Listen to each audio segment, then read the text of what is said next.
आता म्हणजे मला कौतुक वाटलं सर तुमच्या शाळेचं की जे विद्यार्थ्यांचा सत्कार झाला ते सगळे विद्यार्थी खेळामध्ये बॅडमिंटन असेल किंवा तुमच्या अंडर-19चे भारताच्या टीममध्ये 2 मुलं खेळत आहेत बरोबर.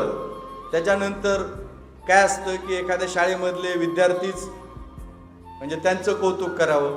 काही माजी विद्यार्थी आहेत की त्यांचं वेगवेगळ्या बँकेमध्ये निवड झालेली आहे. पण माझे विद्यार्थी म्हणजे इथले आजचे विद्यार्थी पण चांगले बरोबर, माझे विद्यार्थी पण चांगले. आणि त्याच्यानंतर शिक्षकांचा पण सत्कार झाला की गणितासारख्या विषयामध्ये त्यांनी काय केलेली आहे, सेट परीक्षा पास केली. किंवा त्यांचा दुसरे एक होते त्यांनी मानसशास्त्रामध्ये सेट परीक्षा पास केली. म्हणजे इथले आजचे विद्यार्थी चांगले, माजी विद्यार्थी पण चांगले आणि इथले शिक्षक पण चांगले. मग आपण आपल्यासाठी एकदा जोरदार टाळ्या वाजवा.